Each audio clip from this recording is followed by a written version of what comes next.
Welcome to this explainer. Today, we're jumping straight into part 18 of our Ultimate Wealth Masterclass.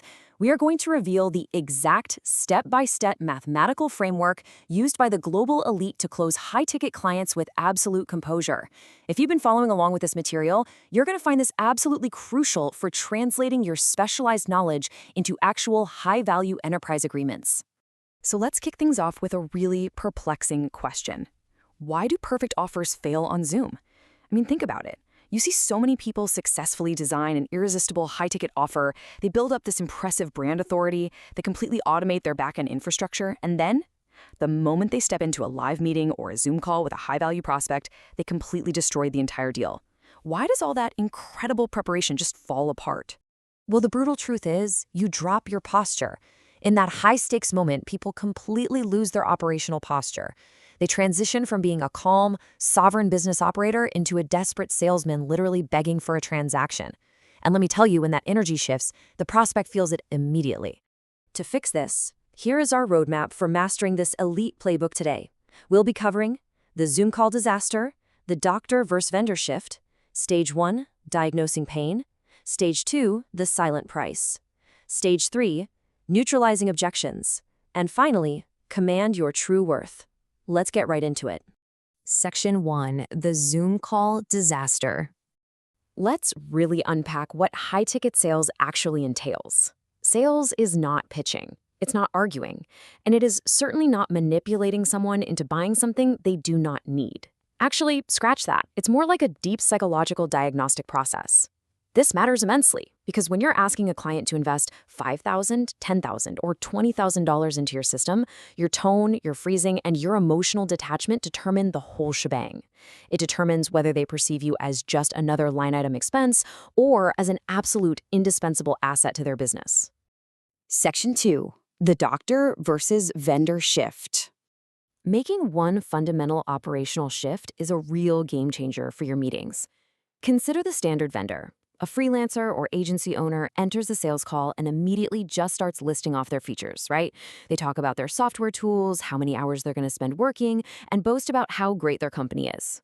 But here's the thing. High-ticket prospects do not care about your tools, your effort, or your ego. They only care about their own return on investment. Now, compare that to a top-tier physician. When closing high-ticket deals, you have to take immediate command of the interaction by acting exactly like a board-certified doctor. A top physician never walks into an examination room and just starts randomly pitching medication. They ask targeted, diagnostic questions, identify the root cause of the pain, and then, and only then, prescribe a precise treatment plan. To actually execute this, there is a precise 3-stage mathematical framework we have to follow to close these deals. This is the exact process the global elite use to maintain that absolute composure. Let's break down each of these 3 steps. Section 3, Stage 1, diagnosing pain. This is where you step into that metaphorical examination room. Just like that doctor, you've got to diagnose the client's business pain. You do this by asking them highly targeted questions about their current monthly revenue, their exact financial targets, and the specific operational bottlenecks preventing them from closing that gap. And why does this matter? It's deeply psychological. When the prospect verbally articulates their own pain and bottlenecks, their subconscious mind automatically prepares to accept your system as the definitive solution. You aren't forcing a problem on them, they are realizing it out loud themselves. Section 4, Stage 2, the silent price. Now we enter the exact moment where the vast majority of deals are utterly destroyed. Listen to this staggering data point. 95% of inexperienced operators falter right here at the price presentation. That is almost everybody. The second the prospect asks for the price, weak sellers drop their posture. Why? Because they're projecting their own financial insecurity right onto the buyer. They suddenly get super uncomfortable with the very value they're providing. And it usually sounds a little something like this. They start to hesitate, they stutter, or they immediately just throw out an unprompted discount, saying, well, our system is $5,000, but we can do it for $3,000 if you sign today. Oh, man, that hesitation is fatal. It signals directly to the client that you don't truly believe in the economic value of your own offer. And if you don't believe in it, no way are they going to. So, how do we fix this? The law of high-ticket closing dictates a strict protocol. You state your price with absolute clarity, total confidence, and immediate silence. You state clearly that the total capital investment to deploy the system and achieve their transformation is, say, $5,000. And then you stop speaking entirely. Just silence. In high-stakes negotiation, the person who speaks first after the price is revealed loses all their leverage. During this silence, the prospect's brain is rapidly calculating the value-to-cost ratio. It might feel incredibly awkward, but you must allow the silence to exist and let them process the investment. If you break that silence to try and justify your fee, you instantly dilute your authority. Section 5, Stage 3, Neutralizing Objections. We've made it to the last stage of the closing loop, where we handle resistance. When a prospect says the price is too high or that they need time to think it over, amateur salespeople start arguing or getting super defensive. But the reality is actually quite different. A master operator understands that objections are simply buying signals masked as resistance. When a prospect says the investment is too high, it doesn't mean they won't buy. It simply means you haven't clearly demonstrated the asymmetric upside of the outcome yet.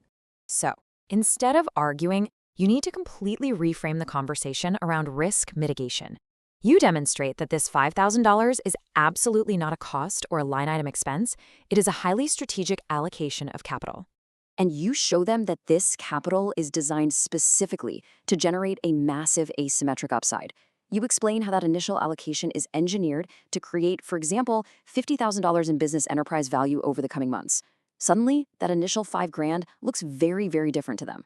To completely remove the friction that's preventing your prospect from taking action, you combine your high-ticket offer with these exact tactics. You reframe around risk mitigation, you demonstrate that asymmetric upside we just talked about, and crucially, you pair your offer with a clear performance guarantee or a risk reversal framework. When you stack all of this together, you make it economically illogical for them to say no. Section 6. Command your true worth. The era of relying on low-margin work and endless manual client chasing is officially over, guys. It's time to translate your specialized knowledge into high-ticket enterprise agreements. Step out of the noisy mainstream market, diagnose client business bottlenecks exactly like a specialist, and hold firm on your pricing. The entire closing matrix is now right in your hands. The only question left to ask yourself is, will you hold firm on your pricing, execute this framework, and secure the financial freedom you've engineered? Command your worth and take your digital empire to the absolute top. Thank you so much for joining me for this explainer. I seriously can't wait to see you apply this.